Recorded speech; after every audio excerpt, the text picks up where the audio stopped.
Corruption पे corruption हो रहा है, स्कैम पे स्कैम हो रहे हैं JNK में। रिसेंटली वहाँ पे JKPSI सब इंस्पेक्टर पोस्ट में स्कैम हुआ था, पेपर लीक हुआ था। फिर से 18 में रिटेस्ट नहीं हुआ और 18 में फिर से धांधली हो गई। इसमें पेपर लीक हुआ, मास कॉपिंग हुई उसमें सेंटर्स में, और 2500 कैंडिडेट के पास पेपर पहुंच चुका था, लीक हुआ था पेपर। हमें मजबूर होना पड़ा यहाँ पे जंतर मंतर आने के लिए, ताकि हमारी आवाज़ आगे पहुँच सके। जब युवा सड़कों पे आ गए, फिर देश कहाँ से विकास करेगा। वहाँ पे आर्टिकल 370 तोड़ने के बाद भी फ़र्क नहीं पड़ा है, करप्शन बढ़ चुका है। बड़े बड़े दावे किए गए थे हम इंडस्ट्री लाएंगे, वहाँ फैक्ट्रीज लाएंगे, ऐसा कुछ भी नहीं हुआ है। राइट नाउ हमारे पास जो बीजेपी गवर्नमेंट है वो तो इसमें मेन पार्ट प्ले कर रही है। अगर वो चाहती तो इनको रोक सकती, स्कैम्स को, करप्शन को रोक सकती। तो जब इलेक्शन आएंगे हम उनको मुंह तोड़ जवाब देंगे, हमें पता है क्या करना है। जैसे कि हालात चल रहे हैं वहाँ पे, हालात ठीक नहीं है। कहाँ से आए आप लोग और किस चीज़ के लिए प्रदर्शन है? हम जम्मू कश्मीर से आ रहे हैं और हम यहाँ पे प्रदर्शन कर रहे हैं। वो फायर इमरजेंसी सर्विसेज JNK ने 2013 में एक एडवर्टाइजमेंट निकाला था, 877 पोस्ट निकाली थी उन्होंने एडवर्टाइजमेंट के लिए। तो उसके बाद उसमें धांधली हुई थी और रिक्रूटमेंट कैंसिल हो गई थी। तो उसके बाद उन्होंने डिनोवो प्रोसेस स्टार्ट किया कोर्ट के आदेश पे। 2018 में फिजिकल टेस्ट नया हुआ, फिर से 18 में रिटन टेस्ट नया हुआ और 18 में फिर से धांधली हो गई। इसमें पेपर लीक हुआ, मास कॉपिंग हुई उसमें सेंटर्स में, तो फिर उसको कैंसिल कर दिया। और 20 में जाके इसमें फिर से एग्जाम हुआ। जब 20 में एग्जाम हुआ उसमें सबसे बड़ी धांधली पाई गई। उसमें फैमिली स्कैम हुआ, पेपर लीक हुआ, फेवरेटिज्म, करप्शन, जितने भी आप नाम ले सकते हो वो सब कुछ इसमें हुआ था। उसके बाद हमने 2 साल प्रोटेस्ट किया। 2 साल प्रोटेस्ट करने के बाद LG साहब जो वहाँ पे मनोज सिन्हा जी हैं, उन्होंने एक कमेटी गठन की थी 12 दिसंबर 2022 को। उन्हें 30 दिन का समय दिया था कमेटी को ये रिपोर्ट सबमिट करने का, लेकिन 30 दिन से अभी तक 5 महीने हो चुके हैं, लेकिन रिपोर्ट हमारा सबमिट नहीं हुआ, रिपोर्ट हमारा नहीं आ गया पब्लिक डोमेन में। तो हम यहाँ भी प्रोटेस्ट कर रहे हैं जंतर मंतर में, और हमारे जो भाई कश्मीर में भी कर रहे हैं, जम्मू में हमारा 15 दिन का हंगर स्ट्राइक चल रहा है। और आज हमने ये लेटर भेजा है PMO ऑफिस को, आप देख सकते हैं ये कॉपी रिसीव भी हुई है।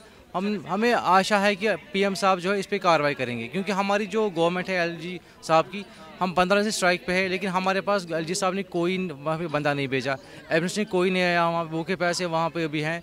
तो डेट्स वाई हमें मजबूर होना पड़ा यहाँ पे जंतर मंतर आने के लिए, ताकि हमारी आवाज़ आगे पहुँच सके, क्योंकि हमारी आवाज़ कोई नहीं सुन रहा है, हमारी आवाज़ आगे नहीं आ रही है। करप्शन पे करप्शन हो रहा है, स्कैम पे स्कैम हो रहे हैं JNK में। रिसेंटली वहाँ पे JKPSI सब इंस्पेक्टर पोस्ट में स्कैम हुआ था, पेपर लीक हुआ था।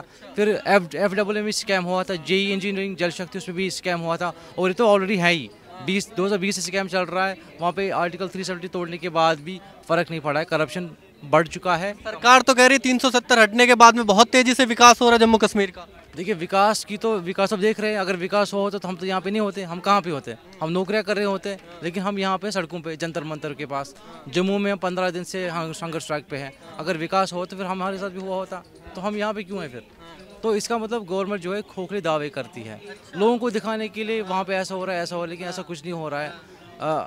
सबसे बड़ी चीज़ है यूथ जो है फ्यूचर होता है, देश को आगे लेता है युवा। जब युवा सड़कों पे आ गए, फिर देश कहाँ से विकास करेगा। कह रहे हैं कश्मीर के युवाओं का तो अब विकास होगा जब से 370 हटा है, पहले तो भटकाए जा रहे थे युवाओं को, अब विकास करेंगे। देखिए विकास आप किस बात को कह रहे हैं? विकास है कि अगर कोई बंदा, कोई कैंडिडेट कॉलेज पास आउट या उसने ग्रेजुएशन की है, MBA किया है, MPhil किया, PhD किया, उसको जॉब मिल सके। आपको पता है JNK में प्राइवेट सेक्टर है ही नहीं, नील, जीरो प्राइवेट सेक्टर वहाँ पे है। बड़े बड़े दावे किए गए थे हम इंडस्ट्री लाएंगे, वहाँ फैक्ट्रीज लाएंगे, ऐसा कुछ भी नहीं हुआ है।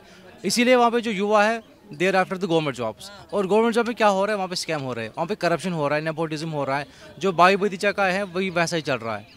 लगभग 3 साल हो चुके हैं 370 हटे हुए, तो क्या लगता है 3 साल में कुछ बदलाव देखने को मिला आपको वहाँ? जब से आर्टिकल 370 हटा है, हमारा भी जो है लिस्ट है उन्हीं दिनों निकला है, और हम 2 साल 3 साल से भटक रहे हैं सड़कों पे, हमारा इंसाफ नहीं हो रहा। अगर करप्शन खत्म करने का दावा कर रही है गवर्नमेंट, तो हमारे से करप्शन क्यों हुआ?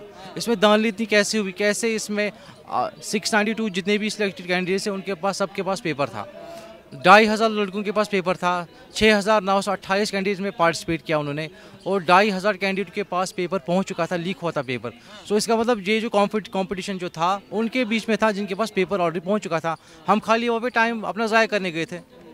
तो ऐसा हो रहा है यूथ के साथ, और ये यहाँ पे नहीं, देश भर में हो रहा है। रिसेंटली आप देखो कहाँ पेपर लीक नहीं, गुजरात में हुए, हर एक जगह पे हो रहे पेपर लीक। अब तो ये एक हिसाब से एक नॉर्मल चीज़ बन चुकी है पेपर लीक होना, हर जगह पे ये हो रहा है यूथ के साथ। देश का युवा कहीं ना कहीं से नाकामी मानता है सरकार की कि पेपर लीक जो पूरे देश भर में हो रहे हैं, है ना। और किसकी नाकामी? सरकार की नाकामी है। सरकार ही जो सब कुछ चला रही है, जो तंत्र है, जो डेमोक्रेसी है, सब कुछ, everything is under the parliament. Right now हमारे पास जो बीजेपी गवर्नमेंट है वो तो इसमें मेन पार्ट प्ले कर रही है। अगर वो चाहती तो इनको रोक सकती, स्कैम्स को, करप्शन को रोक सकती। सरकार तो कह रही है पहले से जो भ्रष्ट लोग घुसे पड़े हैं वो नहीं रुक पा रहे हैं, उनकी वजह से दिक्कतें हो रही हैं। क्यों नहीं रुक पा रहे? अगर भ्रष्ट लोग हैं उनको बाहर निकालो, ये बड़ी बात नहीं। अगर गवर्नमेंट एक चोर को पुलिस चोर को पकड़ सकती है, क्या हमारे पास इतनी CBI NIA क्या वो इन भ्रष्ट अधिकारी को नहीं पकड़ सकती है? ये बड़ी बात थोड़ी है उनके लिए। तो ऐसा ही देखो, JNK में मैं मानता हूँ JNK में पहले से करप्शन चल रही है। वहाँ पे जो भी पार्टी जो इससे पहले थी, चाहे वो कांग्रेस हो, नेशनल कॉन्फ्रेंस, PDP, उन सब ने वहाँ पे करप्शन किया है। जो खराबी वहाँ पे हुई वो उन्हीं पार्टी ने खराबी की है। लेकिन अभी जो BJP है उनको देखना पड़ेगा, जो करप्ट वहाँ पे पॉलिटिशियंस है या ब्यूरोक्रेट्स हैं उनको बाहर का रास्ता दिखाओ, ताकि हम सफ़र ना कर सके। हम सफ़र कर रहे हैं उनकी रॉन्ग पॉलिसीज़ की वजह से, जो उन्होंने 70 साल वहाँ पे किया है जी। तो अभी भी उसमें सुधार नहीं हो रहा है। अगर उसमें सुधार होता तो हम यहाँ पे नहीं आते आज। अभी आने वाले टाइम में लोकसभा के चुनाव नज़दीक हैं, 2024 के चुनाव हैं। वैसे तो 370 हटने के बाद से अभी तक कोई चुनाव हुए नहीं है, लेकिन 24 में चुनाव होते हैं, तो क्या लगता है आपको किस तरफ युवा रुख रहेगा? देखिए, युवा जिस तरह से हमारी नाइंसाफ़ी हो रही है, मैं आपको बताऊं 2020 में भी स्कैम हुआ, हमारे पास किसी भी पॉलिटिकल पार्टी ने साथ नहीं दिया हमारा, चाहे वो नेशनल कॉन्फ्रेंस हो, चाहे वो JNK की PDP पार्टी हो या नेशनल कांग्रेस की पार्टी हो, किसी भी साथ नहीं दिया हमारा। तो जब इलेक्शन आएंगे हम उनको मुंह तोड़ जवाब देंगे, हमें पता है क्या करना है। क्योंकि जो देश के जो लोग हैं वही जो सरकार बनाते हैं, वही वोट डालते हैं, वही गवर्नमेंट बनाते हैं। वो तो खुद गवर्नमेंट नहीं बना सकते। जो पॉलिटिक्स में जो इलेक्शन में उतरते हैं, गवर्नमेंट बनाती है लोग। जब लोगों के नाइंसाफ़ी हुई वो तो उनको पता है क्या करना है। अगर आप जैसे कह रहे हैं 370 हटने के बाद में कोई विकास नहीं हुआ, प्राइवेट कंपनियां भी जम्मू कश्मीर में नहीं पहुंची हैं, तो लगता है इसमें दिक्कतें कहाँ आ रही हैं? लोग कह रहे हैं साहब वहाँ पे सिक्योरिटी प्रॉब्लम है, इस वजह से प्राइवेट कंपनी नहीं जा पा रही है। नहीं, अभी तो सब कुछ ठीक है वहाँ पे। अभी वहाँ पे क्या है, सब कुछ ठीक है, सब कुछ नॉर्मल से नॉर्मल है वहाँ पे। लेकिन खाली ये प्रॉब्लम रोज़गार वहाँ पे नहीं है। लोग रोज़गार चाहते हैं, युवा रोज़गार चाहता है। टारगेट किलिंग हो रही है वहाँ पे, बाहरी लोगों को मारा जा रहा है। देखिए, जो किलिंग हो रही है वो उसमें कोई दौर, लेकिन उसमें भी गवर्नमेंट फेल है। अगर वहाँ पे सिक्योरिटी होती, सिक्योरिटी जैसा वहाँ पे देश के मुकाबले में JNK में सिक्योरिटी जो ग्रिड है वो बहुत स्ट्रांग है, और उनको ये नहीं पता चल रहा है ये कौन कर रहा है। जो कर रहा है उनको दफ़ा करो, उनको उड़ा दो। जो आपके हिसाब से आपका कहने का फाइनल मतलब यही है कि जो 370 को लेकर दावे किए जा रहे थे सरकार के, वो अभी तक नाकाम नजर आ रहे हैं।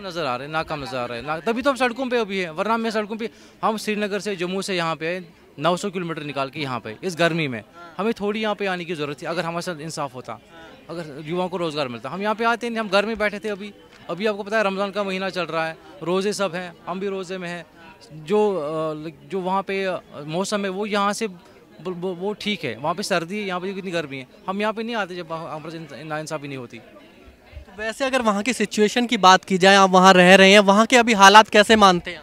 वहाँ पे तो हालात वैसे ठीक ही है, वहाँ पे ऐसा कुछ भी नहीं, नॉर्मल चल रहा है वहाँ पे। लेकिन बदकिस्मती है कि करप्शन वहाँ पे बढ़ रहा है। पत्थरबाजी रुकी है वहाँ? अरे पत्थरबाज नहीं होती है वहाँ पे, कुछ नहीं है, कुछ नहीं। लेकिन मसला है कि करप्शन है, भ्रष्टाचार कंट्रोल नहीं हो रहा है। सब पे कंट्रोल हुआ है वहाँ पे, मिलिटेंसी पे कंट्रोल हुआ है, भ्रष्टाचार पे ये स्टोन पेल्टिंग पे कंट्रोल हुआ है। लेकिन जो ये भ्रष्टाचार है, करप्शन है, इस पर कंट्रोल नहीं हो पा रहा है। इससे हम सफ़र कर रहे हैं। जो युवा जो कॉलेज से पढ़ के आते हैं उनको उम्मीद होती है इनको जॉब लगेगा, क्योंकि आपको मैंने पहले बता दिया वहाँ प्राइवेट सेक्टर है ही नहीं, तो वहाँ पर उम्मीद खाली है गवर्नमेंट जॉब पे। लेकिन वो उसमें स्कैम हो रहे हैं।